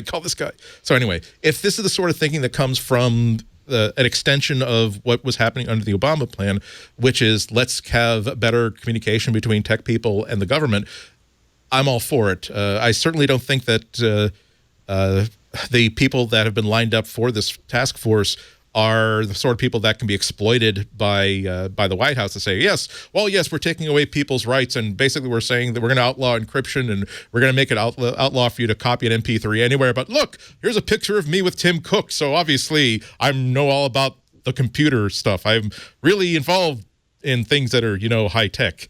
I don't think that's that sort of thing. So I can be optimistic about it. I'm optimistic too. I think I would love to see a presidential race between Bill Gates and Tim Cook. It'd be fascinating. I know it'll never happen. it'll be the first election with 130% turnout. With 5.8 billion votes, Bill Gates with 17.8 trillion votes. This is Tim. I don't like to talk about future policies, so I just think you'll be surprised and delighted if you vote for me. Oh my God! I just gotta chill, because if there's one phrase I associate with both Trump and Tim Cook, it's like, it's like, don't worry, we've got great things in store for the Mac, incredible things, awesome things. You're going to be incredibly excited, the best Macs ever. Like, okay, but when are we going to see it? The best. We got the best people working on the greatest Macs. Like, oh no, he's talking. Maybe it's rubbing off. I don't know whether it's rubbing off one way or another, but. Healthcare and Macs, two things we're being promised that we're going to get, but I have to wonder if I should just find a place, a nice cardboard box to curl up in, so I'll die someplace safe. Drive north, Andy. Just drive north. Mm-hmm. Yeah, you'll get your new Mac when you get your wall. Perhaps you won't be able to get across the border. Yeah, maybe the wall will be made of the Macs that you just to spite me, just to spite Mac people. All the unreleased Macs. We built 18.1 billion wonderful. We actually revived the cheese grater Mac, and you know what? And we took all of them, and they got the latest Intel processors, and now we're just using them as building blocks to make a wall out of, because that's how much we like you. Our MacBook. It is personal. That's the gate. And Stoic Squirrel in the chat room asks if Mexico is going to pay for his Mac, and yes, it is. So I guess we next up is some picks. So I have a pick. I am hoping that you guys have some good picks, because I need some recommendations. But first, I want to take a minute maybe even, to thank our sponsor, Betterment. You want to invest in your future, in your family's future, and like many of the things we talk about on the show, you want to do it online. You feel comfortable at home, as I've said before, in your pajamas, sitting on the couch, and you can do that even with your investing. You can invest online, and using Betterment is a way to do that. It's great technology. This is really interesting. Betterment is the largest independent automated investing service, and it's totally changed the industry by making investing easier, and you pay a fraction of what you would pay for traditional financial services. So Betterment, what they do is they combine all the smart technology with human advisors to achieve optimal results at every level of investment. So you do get to talk to a human as well, and you get to combine that with the technology. Customers can gain access to a team of CFP professionals and licensed financial experts who will monitor accounts, and they're able to answer questions. So, occasionally you're going to have questions. I do, and I'm investing. A lot of it doesn't make sense to me, and I have some questions. Customers also receive planning calls and notifications throughout the year. Betterment's goal-based investing framework and advice algorithm will let you know if you are on track, and it just takes seconds. Betterment's tax loss harvesting will help lower investment taxes and then increase after-tax returns. There's also a retire guide that provides a consolidated view of your retirement and calculates your retirement gap. Smart deposits allow you to automatically invest all your excess cash. That sounds good. Excess cash. There are no trade, transaction, or rebalancing fees, and no minimum to sign up. So the fees is that's where they get you. And if you ever go looking through your statements, your investment statements, and there's so many fees and they don't make any sense, through global diversification, smart rebalancing, and lower fees, Betterment customers can expect higher returns than your typical DIY investor. So we know you have a lot of choices in do-it-yourself investing, but there are higher returns here. There's end-to-end investing. That means faster cash transfers, tax forms available at the earliest possible date, and secure investing. We know that security is really important to you, and of all of our advertisers, we really investigate their security aspects. That's a big deal for us. It's important to Leo. It's important to the rest of us. We understand it's important to you, and Betterment has secure investing. As with everything in life, investing involves risk. Right now, get 1 month managed free when you make an initial deposit of $10,000 or more. So to learn more, visit betterment.com/MacBreak. That's BETTERMENT.com/MacBreak. Don't forget to add the MacBreak. We want them to know that we sent you there. That's betterment.com/MacBreak. Betterment, investing made better. So it's time for picks. Who usually starts? Does Leo start the picks? Who gets to start? It's a free-for-all. He just starts with one of us. Bravest. Okay, I want to start with you, Alex. Okay, fine. Be that way. So throw me into the bus. I'm both my kids now, I'm getting to that part of parenting where both my kids are in Little League, my son and my daughter are in Little League. And it's very complicated to keep track of like who's going where and where's the practices and what games and what field and all those other things. And it used to be quite a thing. I mean, when I was a kid and we had a bunch of brothers and sisters who were all playing and I hadn't seen it before until last week, but my kids, I downloaded this app called Sports Engine, which my league uses. And I just think it was just a great example of how to use an app to solve this. They have a website and they manage it all. And so you can log in on the website if you're a parent and figure out what's actually going on. But the problem is like when it starts raining, which it has been over the last couple of weeks, all these practices and games are all changing all the time.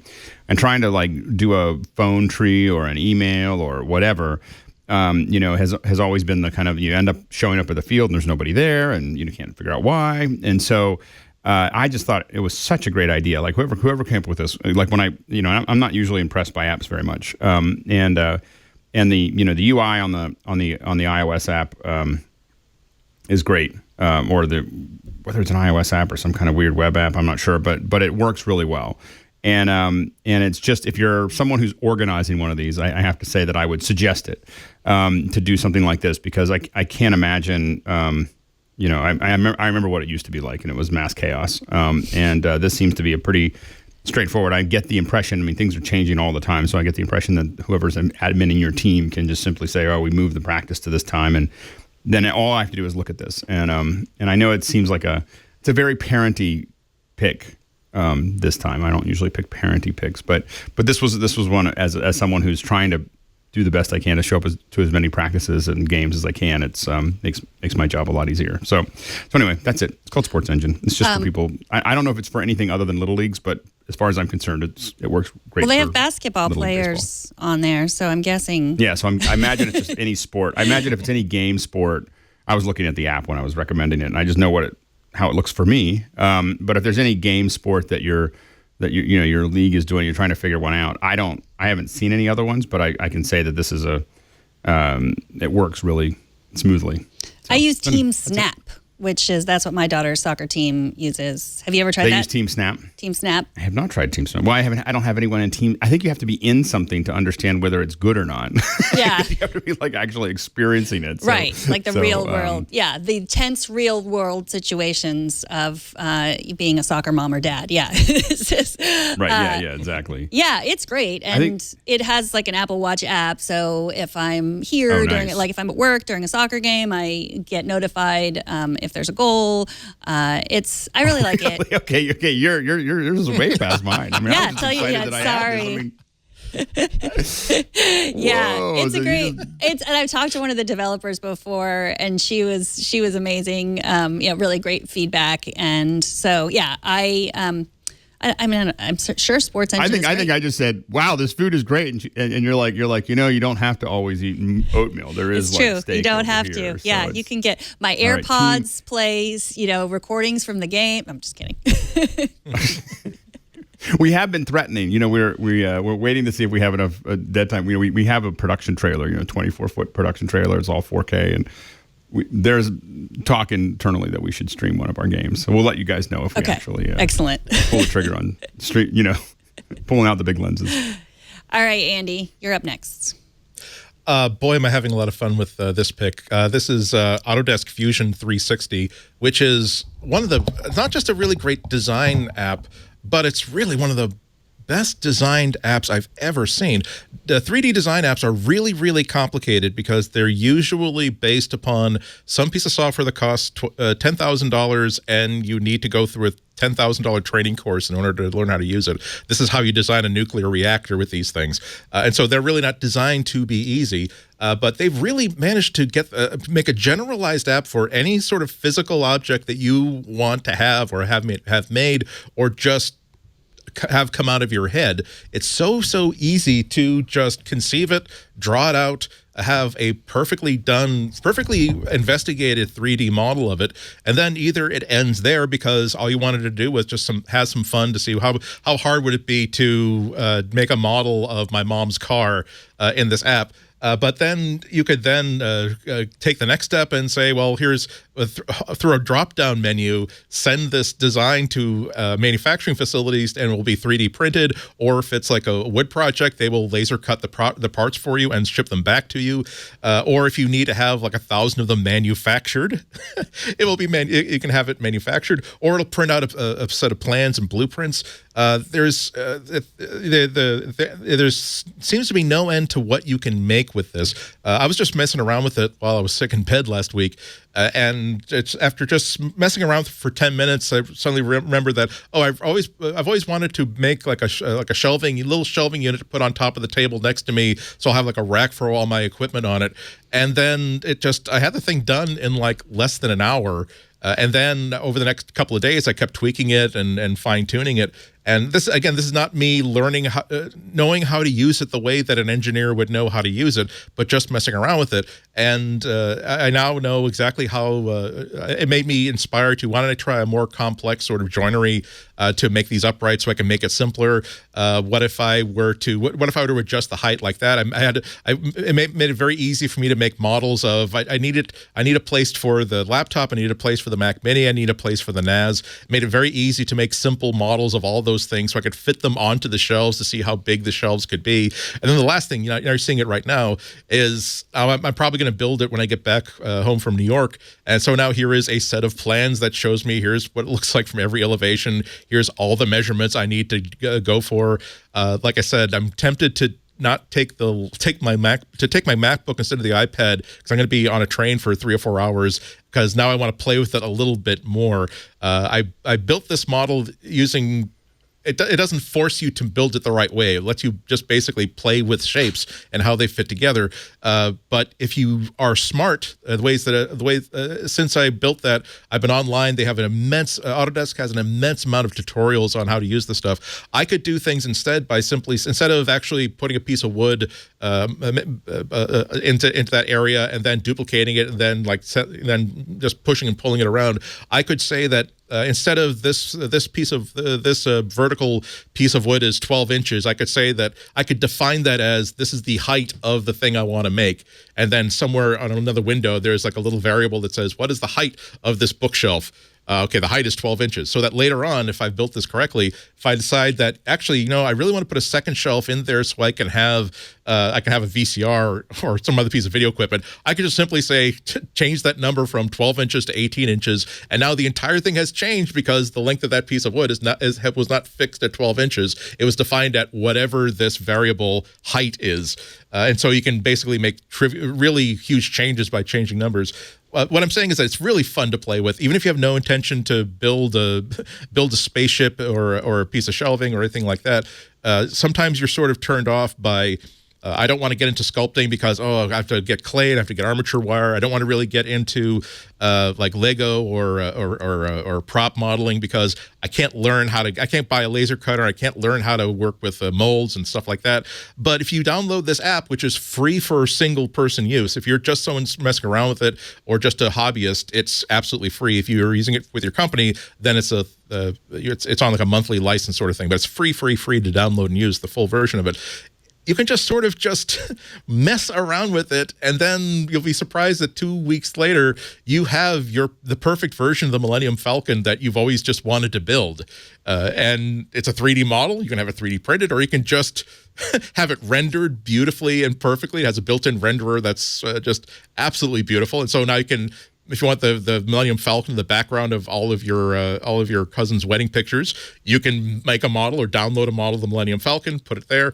The last thing, I'll shut up now because I get this is something I'm getting pretty excited about. Recently, I found out that it also has a built-in link to a tool catalog. It has a built-in link to the whole McMaster car hardware catalog, which is like the biggest hardware store in the world because it's a distributor. So I'm going to be holding some of the stuff, some of these pieces of this bookshelf together with screws. So now I can just basically go through the entire catalog, say, there's a brass Phillips flathead screw, maybe an inch and a half. And so you tap on that, it will automatically put into your model a 3D model of that exact part.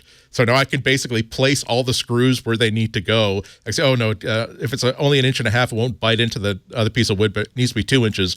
Replace that with a 2-inch version of it. So now when I'm done, I know that I don't need to buy a whole package of 20 screws. I only need 8 of them. I know I need the 2-inch one of them. I could click a button and just have them shipped to me.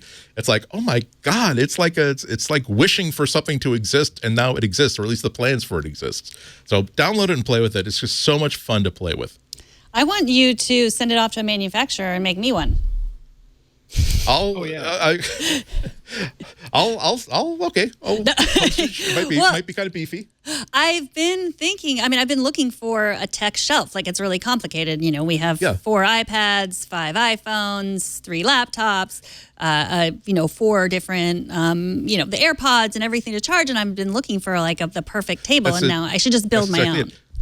And that's the fun of this. It's like, it's so easy. This basic thing is something simple. I build stuff like this really, really easily because it's easy to make, bonehead sort of just screw it together, glue it together sort of joints, just cut them into length. But when you start to see how parts fit together, you start to get more ambitious. And now I'm thinking that, there's the shelves. I'm using like this wood stock that I happen to have a lot of in the house. So that makes like sort of a thick shelf. What if I were to make those like hidden storage for like the cable runs so that all the cables are sort of hidden inside these shelves? And what if I were to make another sort of thing that can fit next to it as a sort of an easel for the iPad that I could also lift off and put onto the desk? And you just get more and more ambitious as you go because it's easy to mess around with this sort of stuff. You tend to believe that all things are possible with this. I know. I might make a couple, and if you would like version number 2 or version number 1, we'll talk. Okay. Well, I think for postage and handling. I've seen where you keep your dongles. I don't mean to be forward, but your cabinet, with all your little drawers, and I think maybe you could come up with something that works even better than that, and then maybe you'd have another career, manufacturing these and selling them. I'll have another career and 1.5 fewer fingers. Well, no, didn't you say you just send it off to someone else to manufacture? You can, but it's like, it's fun. It's right. It's fun to not just the pride of doing it, but when you cut like hand cut joints like that, it's fun to just take wood, turn it into sawdust, and then, oh my God, these things actually fit together like it's IKEA furniture that's built to be assembled. Mm-hmm. And then you're like, oh, that's nice. And it's fun. Yeah, but when the orders start rolling in, 100, 300 a day, you might have to. Well, that's when we outsource it to Chinese factories. Hopefully, one that doesn't pay its labor force as well as Apple does. Right. God, the amount that they throw away on safety and health and well-being, we can margin up. We can margin way the hell up. All right, Rene, what do you got?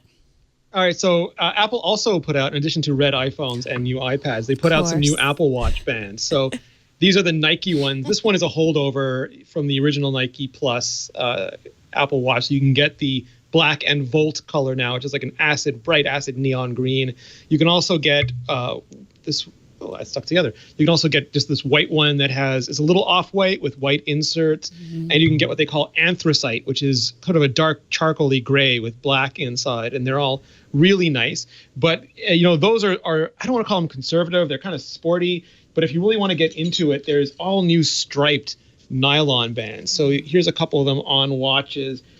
But there's all sorts of new colors that you can get for these two. And hold this a little lower down. Did you buy them in a 6-pack? No, so I got a couple of these as review units, and I bought a couple of them, and actually some of them will be repurposed as gifts because most of the people in my family have Apple Watch at this point, and they always like the new collections. So let me just bring these over. There we go. So, I mean, I've seen people sort of match them to their shirts. I've also seen them just wear them because they're fun and bright and shiny. And I'm told by people way smarter than me that these are the hot new looks. And if you look through fashion magazines, you'll see a lot of these sorts of colors coming in the new spring collections. I just see, bright, shiny, and new. So I don't really, I'm not all Vogue about it. But I do think that some of them are really nice. The blues are really nice. Some of them are a little bit candy cane. But, some people really like to make giant splashes of color with an otherwise very utilitarian design. So there's also some new leathers, and the new leathers match the new leather Apple cases, and there's new vinyls as well. So if you want to spruce up your Apple Watch look, the nylon start at I think $50, and I think the sport bands are roughly the same price, and the leathers go up to about $150. But for birthdays, special occasions, whatever. There's some new Hermes as well, of course. Apple's never found a better way of removing me from my money than they have with Apple Watch bands. But a lot of really great new stuff for the spring.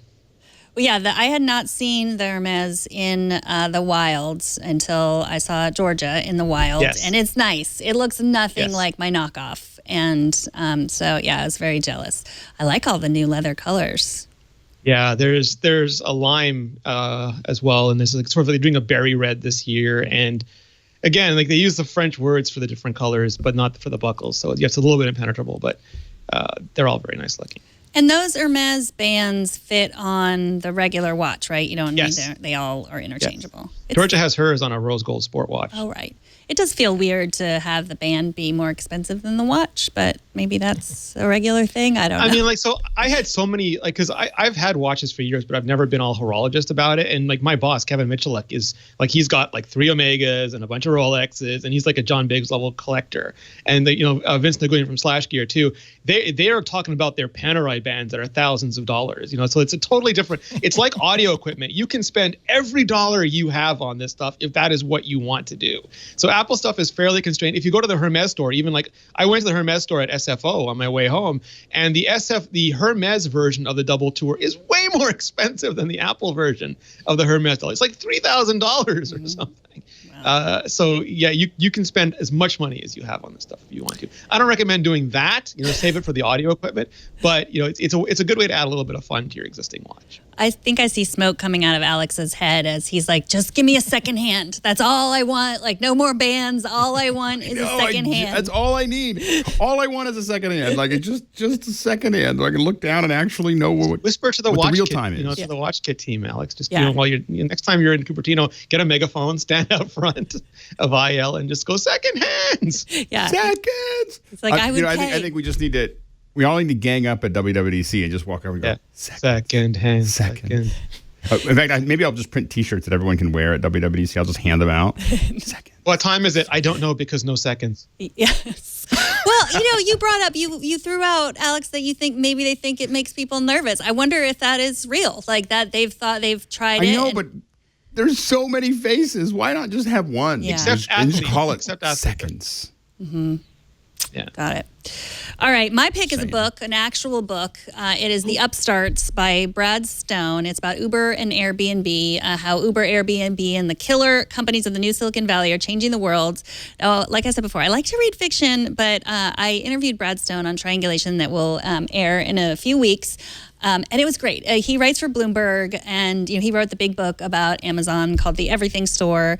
And this was a real page turner. I was surprised at how I kept being enthralled by this book when it ends in December of 2016. So you know the story up till then. And so much even has happened with Uber and Airbnb since then. But what I loved about it is we're, as journalists, we're like tied to this relentless news cycle. And we hear all this bad news about Uber and we just say like, oh, can you believe it? And then just to read the backstory about these two companies, and really unique companies that came about at a time right after the Facebook IPO, right when Obama was inaugurated, and they came up at the same time. It's like when you think about like comedians that come up at the same time. It's like Uber and Airbnb sort of came up at the same time, and they just started this. People call it the ride sharing economy, but it really, to me, and Brad Stone coins this term, I think, the trust economy, where we're putting our bodies into Ubers or into Airbnbs, and it's just this whole different thing than Amazon or Google or or Facebook or or Apple for that matter, of any of the companies that came before, just really trusting these companies. It's a really great read, whether you're into business or technology, or you just want to know what's going on with these two companies that really changed the way that we move people around and store them places, for lack of a better word. So it is, it's a great book. Anybody read it or read other Brad Stone books? No, not me. But I think his books are great. I mean, and his articles and everything else. So is it available on Audible yet, or is it still just? I'm sure it is. Yeah. If it's available on Audible, I could definitely see. You could see yourself reading it. I'm sure it is. I'm not much of a unitasker, so I. Well, that's the other thing. Like, yeah, it is on Audible. It's read by Dean Temple. But yeah, I think that is. I don't know. I've been trying to get myself to read real books at night instead of, going through Twitter or, Instagram or Facebook, just to make my brain work again. I like to listen sorry, to books. I try. I know I tweet stupid things, but, help keep me off the streets. You're usually asleep, Andy, by the time I'm going through Twitter in bed. So you're usually asleep by then. So, yeah, it's not you that I'm blaming. Yeah, no, I think that when you were talking about it, I hadn't really thought about it until you said it, but I also realized that probably one of the perfect storms of the ride sharing thing was also the huge surge in unemployment and underemployment that happened right at about the same time that those companies were launching. That people were more willing to do that, and I know there's some folks in my I have some cousins that are actually Uber drivers, and they love it.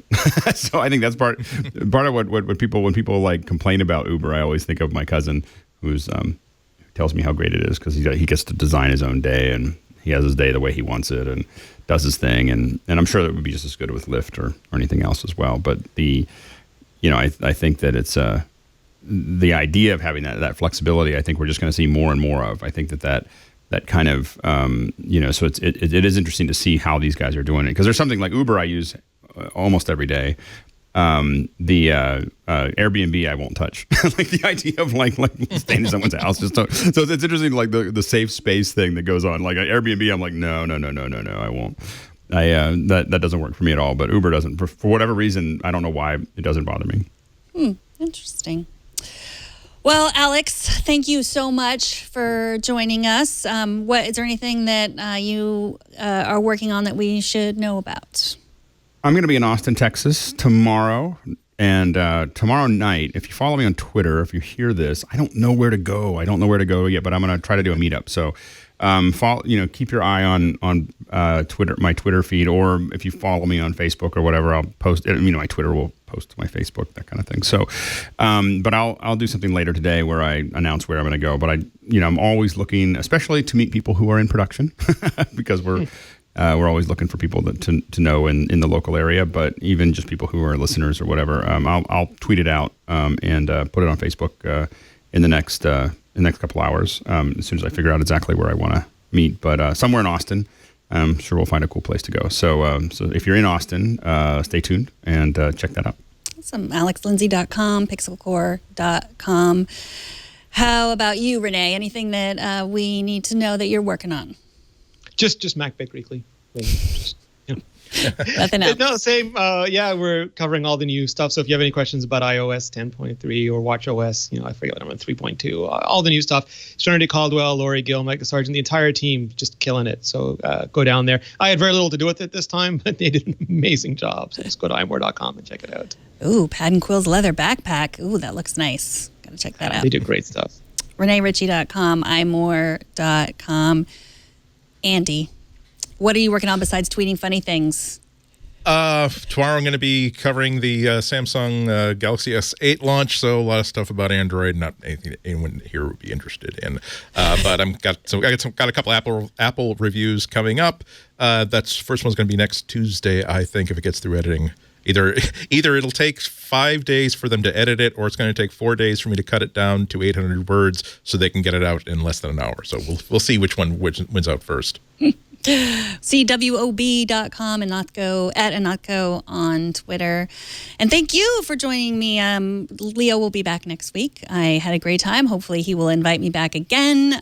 Definitely going to make the title something about pudding in hot tubs. So Leo will come back probably. And yeah, thanks. Tune in. You can get it all. Download the show, subscribe, and subscribe at twit.tv. That's where you can find all the ways to subscribe to the audio, to the video. You can get it anywhere.